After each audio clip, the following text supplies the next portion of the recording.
أيها الإخوة المؤمنون،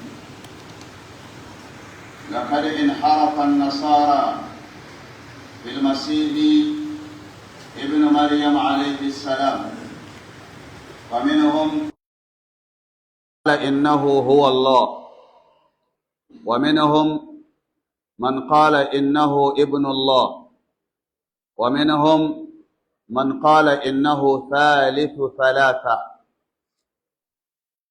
ويقول الإله الحق خالق عيسى والناس جميعا. لقد كفر الذين قالوا إن الله هو المسيح ابن مريم، وقال المسيح يا بني إسرائيل اعبدوا الله ربي وربكم إنه من يشرك بالله فقد حرم الله عليه الجنة ومأواه النار وما للظالمين من أنصار. أيها الإخوة المسلمون، إن حرص النصارى على إقامة هذه الأعياد يعتبر جزء من عقيدتهم، فلا نستغرب منهم على إقامتها، لأن هذا دينهم وليس بعد الكفر ذنب. لكن مصيبتنا في بعض المسلمين وهم كثير، هدانا الله وإياهم للحق، والذين يشاركون هؤلاء النصارى في هذه الأعياد الكفرية. أيها الإخوة المسلمون المؤمنون، هذه المشاركة من بعض المسلمين أخذت صورا عديدة في زمننا هذا، ومن المسلمين من يشاركهم في حضورها وكأنه واحد منهم، ونحن نتساءل كيف يرضى مسلم لنفسه أن يلوث عقيدته الصافية النقية، عقيدة لا إله إلا الله محمد رسول الله، بعقيدة النصارى الذين يدعون بأن الله ثالث ثلاثة، تعالى الله عن قولهم علوا كبيرا. واتقوا الله عباد الله، واحذروا معصية الله بأي نوع من الأنواع، واحفظوا شبابكم وفتياتكم من الوقوع في هذه الأمور الشركية، ولا نكرم من أهانه الله. واتقوا الله أيها الشباب، وافتخروا بدينكم، فإنه تعالى لم يختار لكم دينا غير الإسلام. أعوذ بالله من الشيطان الرجيم. وأن هذا صراطي مستقيما فاتبعوه ولا تتبعوا السبل فتفرق بكم عن سبيله، ذلكم وصاكم به لعلكم تتقون. بارك الله لي ولكم في القرآن العظيم، ونفعني وإياكم بما فيه من الآيات والذكر الحكيم. أقول قولي هذا وأستغفر الله لي ولكم ولسائر المسلمين من كل ذنب فاستغفروه إنه هو الغفور الرحيم.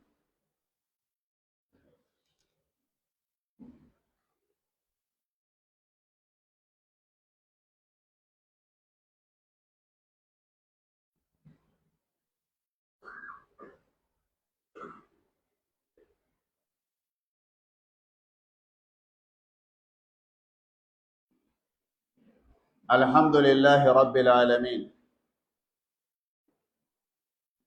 الذي هدانا للإسلام، وما كنا لنهتدي لولا أن هدانا الله. ونصلي ونسلم على خير خلق الله سيدنا ونبينا محمد وعلى آله وصحابته أجمعين والتابعين لهم بإحسان إلى يوم الدين وسلم تسليما كثيرا. أما بعد. Toutes les louanges et remerciements sont adressés à Allah, notre Seigneur à nous. Allah qui a créé le monde entier. Allah qui nous a choisi les musulmans avec la meilleure des religions. Nous remercions Allah subhanahu wa ta'ala de nous avoir fait partie de la communauté du prophète Mohammed sallallahu alayhi wa sallam. Nous témoignons que Allah est le seul à être adoré dignement. Nous témoignons également que le prophète Mohammed sallallahu alayhi wa sallam est son serviteur et son messager. Que la paix, le salut et la miséricorde d'Allah soient sur lui, soit également sur sa famille et surtout ses nobles compagnons. Mes chers frères en islam, tout d'abord, nous nous exhortons à craindre Allah. Craignons Allah sincèrement. Manifestons notre crainte de Allah dans tout ce que nous faisons dans la vie. Ayons comme prévision pour le grand jour qui nous attend, le jour où Allah a dit يَوْمَ يَقُومُ النَّاسُ لِرَبِّ الْعَالَمِينَ. Ayons avec nous la prévision, la provision de la crainte de Allah. Mes chers frères en islam, à la fin de chaque année du calendrier grégorien et au début de la nouvelle année du calendrier grégorien, nous voyons par-ci et par-là l'organisation des fêtes de Noël et des fêtes de fin d'année. Ces fêtes sont adressées uniquement aux Nasara. Ces Nasara, c'est leur religion à eux. C'est leur idéologie. C'est ce qu'ils croient. Alors que pour le musulman, qui a la religion agréée par Allah, qui est l'islam, la religion des Nasara est une religion qui a laissé sa route, qui a changé de cap, qui a laissé de côté les enseignements du prophète Isa alayhi salatu wassalam. C'est pour cela, eux, ils fêtent ces fêtes-là parce que c'est ce qu'ils croient. Parmi les Nasara, ils se sont divisés. Certains pensent que Isa alayhi salam est un Dieu. Certains encore parmi eux croient que Isa alayhi salam est le fils de Dieu. Et certains parmi eux pensent que Isa est le troisième des trois dieux. Voilà comment ils conceptent la spiritualité de Allah. Ils n'ont pas de Dieu unique, comme en islam. Pour eux, Dieu, soit c'est le Fils, soit c'est le Père, soit c'est le Saint-Esprit, ou soit c'est les trois en un. Mes chers frères en islam, ils n'ont pas suivi le message de Isa, alayhi salam. Ce n'est pas ce qu'il les a enseigné. En aucun endroit, dans le livre saint qui lui a été révélé, à l'Injil, il n'a jamais dit qu'il est le Fils de Dieu, ni Dieu lui-même en personne, ni le troisième des trois dieux. Allah subhanahu wa ta'ala, quand il nous a envoyé le prophète Mohammed, sallallahu alayhi wa sallam, il nous a confirmé que Allah est unique. Qul huwa Allahu ahad. Dit que Allah est unique. Allahu samad. Allah qui est au-dessus de tout, dont tout le monde implore. Lam yalid. Il n'a jamais engendré. Walam yulad. Il n'a jamais été engendré. Walam yakul lahu kufuwan ahad. Il n'y a jamais de lui comme semblable. Voilà ce que la religion islamique enseigne. Que les autres croient ou ne croient pas, c'est ainsi. C'est pour cela, l'islam est différent de leurs croyances. Oui, avec toutes les considérations que nous avons pour nos voisins qui ne sont pas musulmans, mais notre religion est différente de leur. Puisque nous croyons en un seul Dieu qui n'a un fils ni un père. Il n'y a avec Dieu que Dieu seul. Il n'y a personne avec Allah.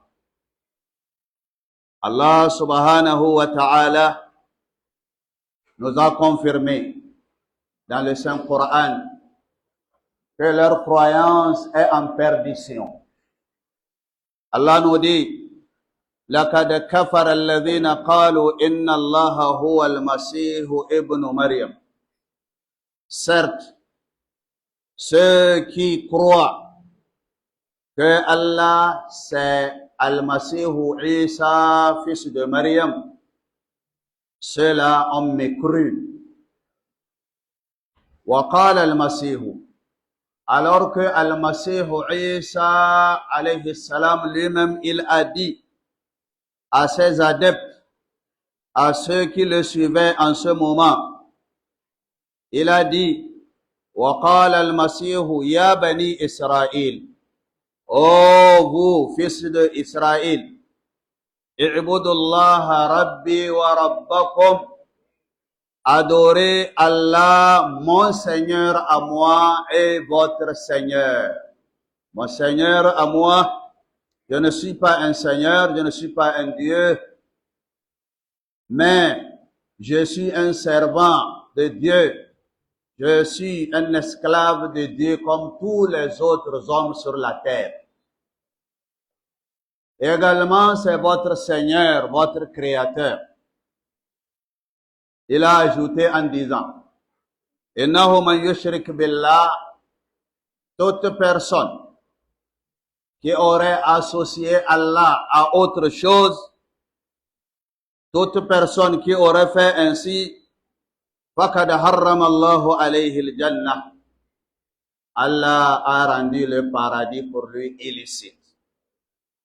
Wa ma'awahu an-nar, sa demeure c'est le feu éternel. وَمَا لِلظَّالِمِينَ مِنْ أَنصَارٍ. Ainsi donc les mécréants, les injustes, ceux qui ont adoré autre chose que Allah, n'auront pas ceux qui vont le secourir le jour de la résurrection. Mes chers frères en islam, voilà la religion islamique, ce qu'il nous enseigne. Nous croyons en Isa alayhi salam, mais en tant que prophète, pas en tant que Dieu. Les Nasara, ils organisent des fêtes pour célébrer, pour eux, dans leur croyance, la naissance du Fils de Dieu pour eux. Ta'ala Allahu amma yasifun. Alors, c'est ainsi leur idéologie, leur croyance. Et nous considérons nos voisins, mais nous ne sommes jamais d'accord avec cette conception de la Trinité de Allah. Au contraire, nous croyons en l'unicité de Allah. Et pour cela, les Nasara organisent des fêtes pour célébrer la naissance, pour eux, le Fils de Dieu, et ainsi de suite, ainsi de suite. Alors, nous ne sommes pas étonnés des fêtes qu'ils organisent, parce que nous savons que ce n'est pas la vraie religion.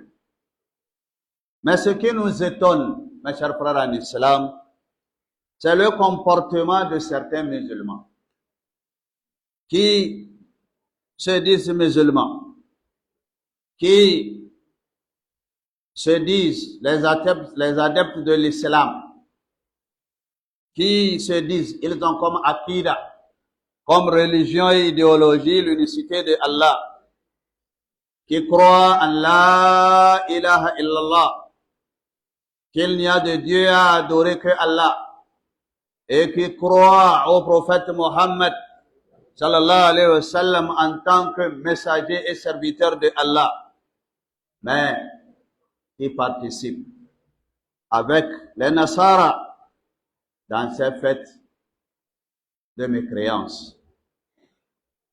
Mes chers frères en islam, le fait de participer d'une façon ou d'une autre, quelle que soit la façon par laquelle vous passez pour compatir et participer à la joie des Nasara dans cette fête, cela nous étonne, puisque vous avez non seulement votre religion, mais également vous avez des fêtes pour vous.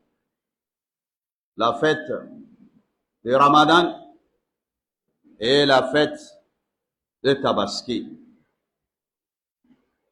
Nous nous demandons comment est-ce qu'un musulman aura accepté pour lui l'idéologie de la saleté, l'idéologie de l'association à Allah, alors qu'il a pour lui la religion propre, la religion claire, la religion de l'unicité. Mes chers frères en islam, oui, nous devons craindre Allah, ou nous sommes musulmans, ou nous ne le sommes pas. On ne peut pas être un musulman dans une autre façon, dans une autre situation, et un non-musulman dans une autre façon ou dans une autre situation, surtout pendant les fêtes des Nasara. Alors méfions-nous, mes chers frères en islam. Gardons et soyons fiers de notre religion qui est la meilleure. Entretenons nos jeunes. Les jeunes aujourd'hui ne se contrôlent plus. Ils cherchent par-ci, par-là, là où une fête est organisée, pour pouvoir participer. Il ne s'agit pas d'aller dans leur maison d'adoration pour dire que je suis avec eux. Mais le fait d'aller danser, boire, faire quelque chose pendant les jours des fêtes des Nasara, cela veut dire tout simplement que nous adhérons à leur idéologie. Nous adhérons à leur fête, alors que l'islam, c'est la meilleure des religions que Allah a agréée pour nous. Soyons fiers de cette religion. Voilà le conseil de Allah. Allah nous dit wa anna hadha sirati mustaqiman fattabi'u.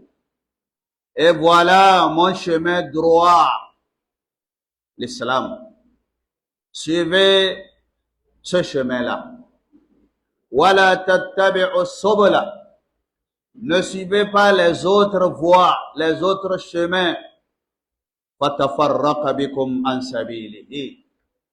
Ces chemins-là vont vous dérouter, vont vous éparpiller, vont vous éloigner de mon chemin, du chemin de Allah subhanahu wa ta'ala, du chemin de l'islam.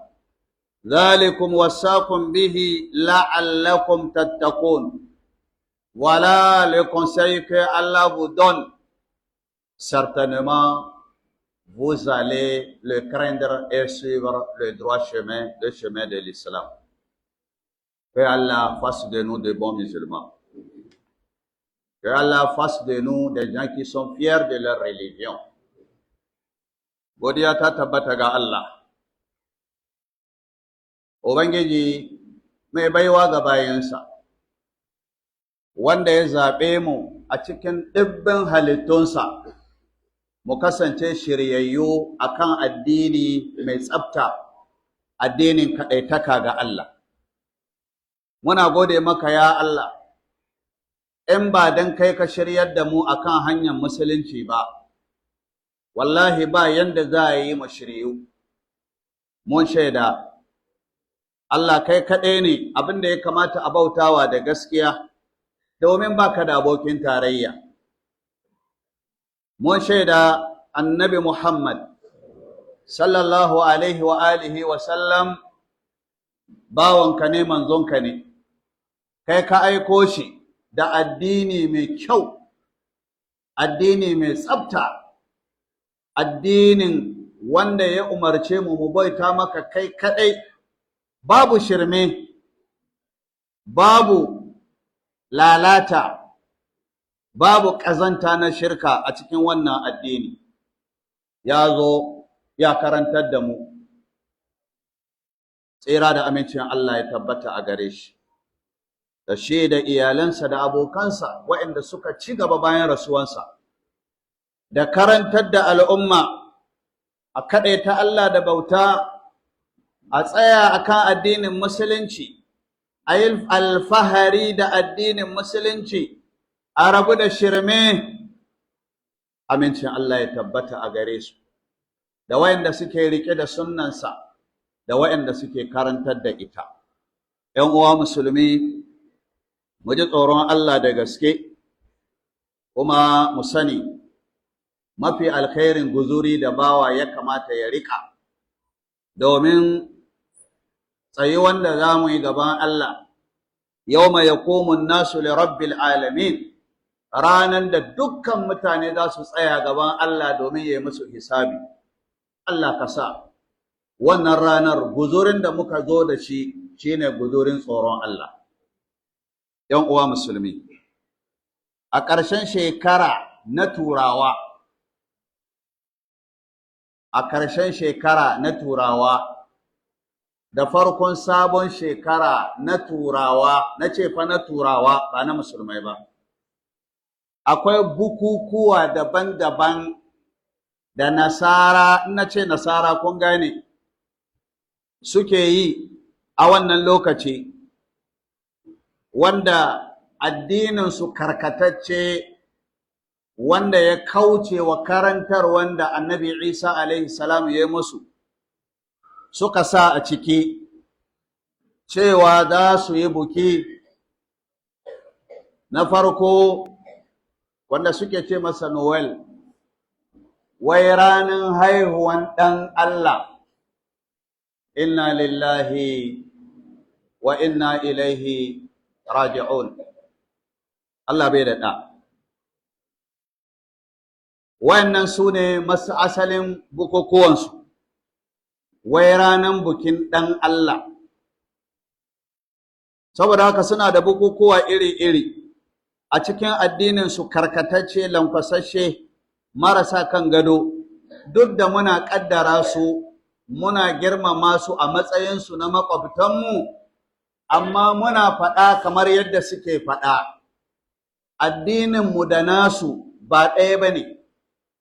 Su ma suna faɗa ai, suna cewa wai wanda bai yarda da Isa ɗan Allah ba ne, ko Isa Allah ba ne, wai bai shiga aljanna, haka suke faɗi. She mu muka ce wanda ya yarda Isa ɗan Allah ne ko Allah ne, shi ne bai shiga aljanna. Wannan aƙidanmu kenan. Saboda haka suna sallolinsu, suna bukukuwansu, suna ba da kyautansu, suna abubuwa daban-daban. Amma mu mun sani sun karkace, ba su daidai, ba su kan hanya. Wanda ko ya bari muka gane shine Allah da kansa, mahaliccin Annabi Isa da kuma sauran mutane gaba ɗaya, wanda ya halicce mu, ya san da mu, shi da kansa ya ba mu labari. Su sun ɗauka wai Isa ɗan Allah ne a cikinsu, wayansu suka ce Isa da kanshi Allah ne, wayansu suka ce Isa alaihi salamu shine na ukun alloli uku. Kaji aƙidansu.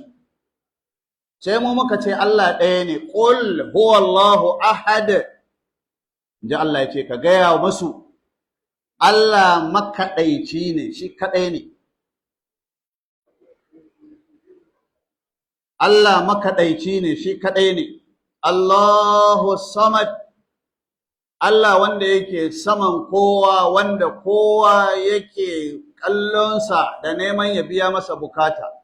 Lam yalid, bai haifa ba, walam yulad, ba an haife shi bane, walam yakun lahu kufuwan ahad, bai da wani makamanci wanda ya kama da shi ko ɗaya. Ya ku ’yan uwa musulmai, wannan shine addinin ku ai. Su kuma wancan addinin nasu karkatacce addinin su kenan, lakum dinukum waliya dini. Su yi nasu, mu ma mu yi namu. Allah ya ganar da su su shigo cikin namu. Amma Allah ya wadaran wanda a cikin mu zai bi su. Domin ba su akan hanya, ba kuma zagin su muke yi ba.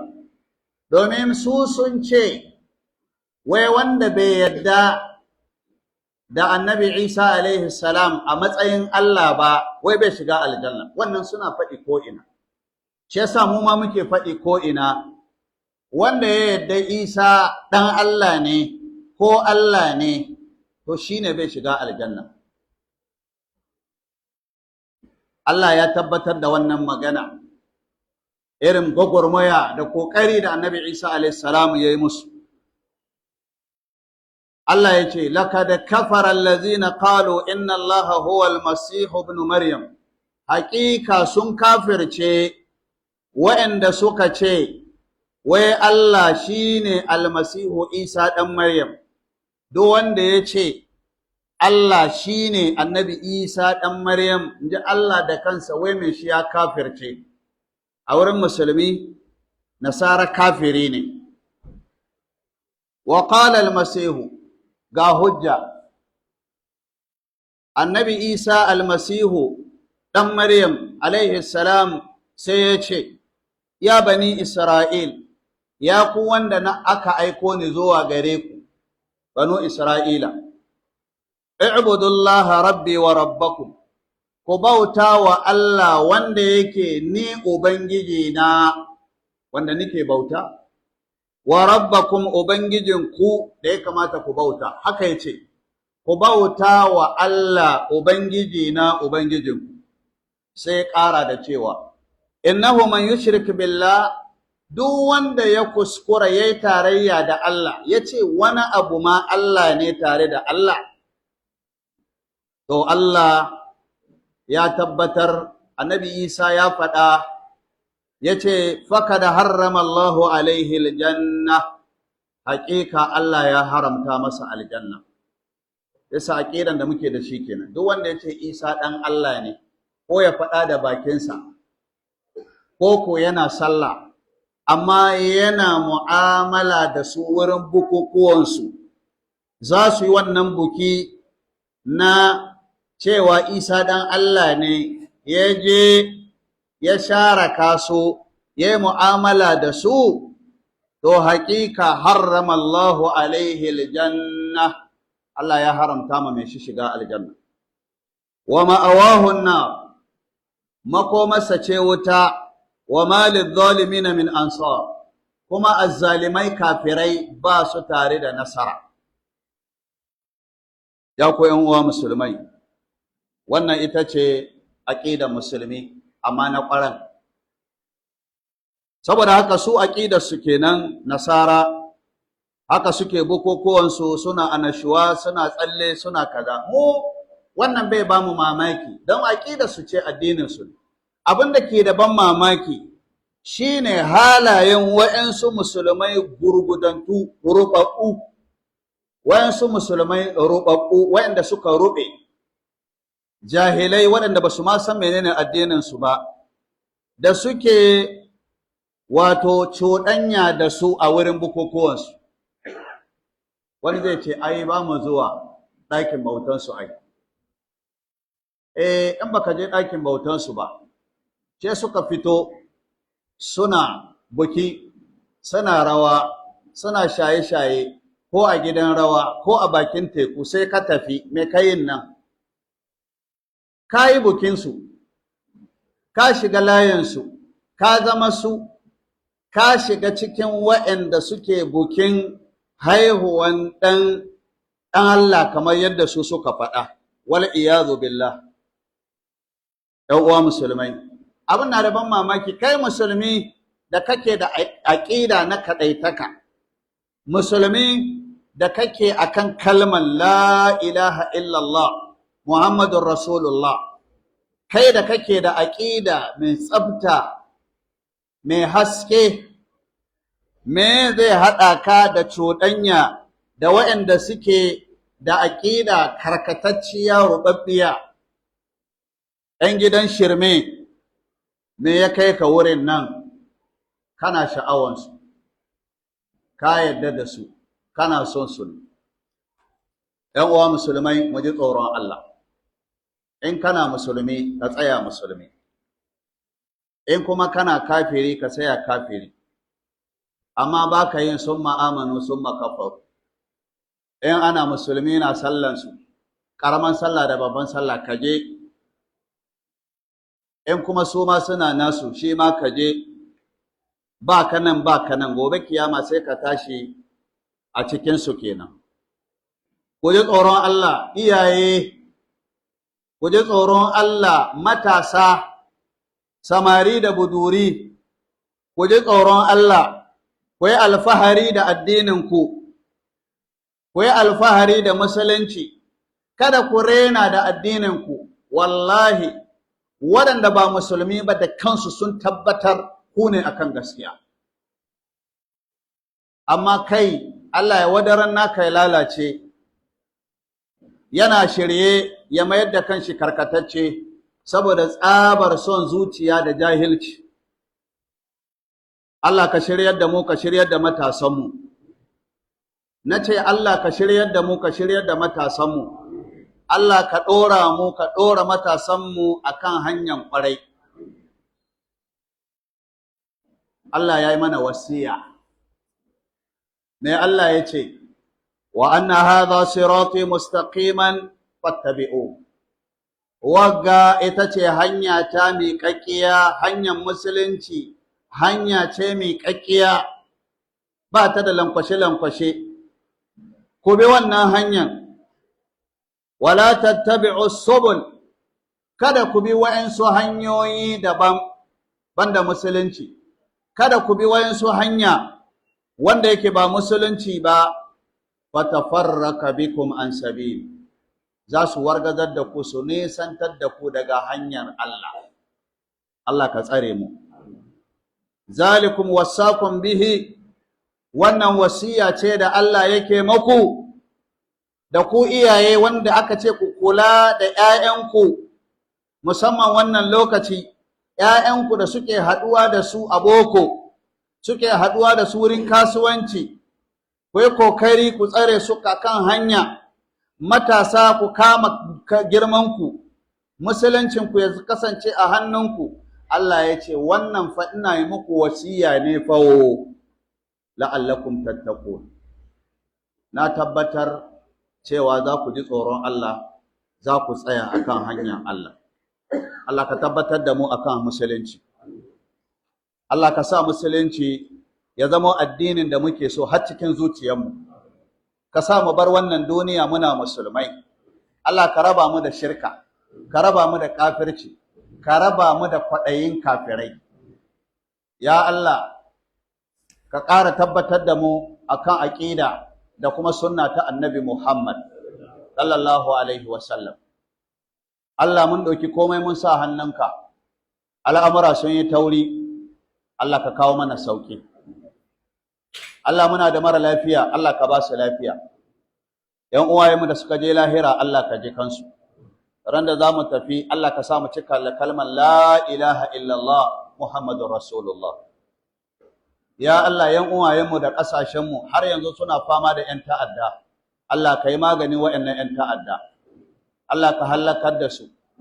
Ƙasashenmu, ƙasanmu Togo, Allah ka zaunar da mu lafiya.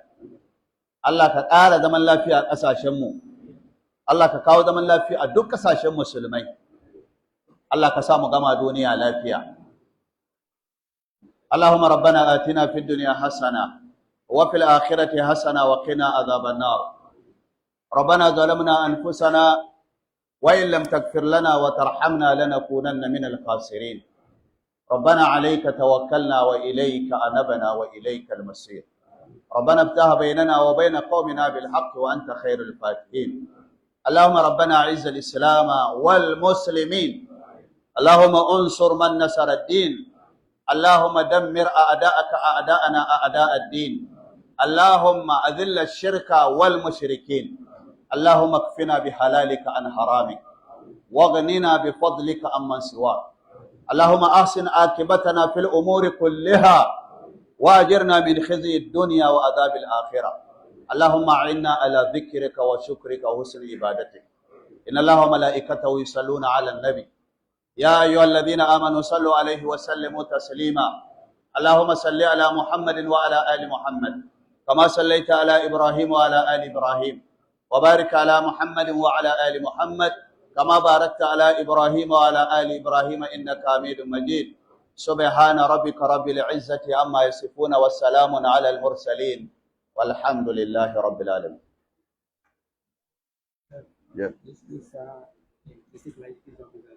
Go.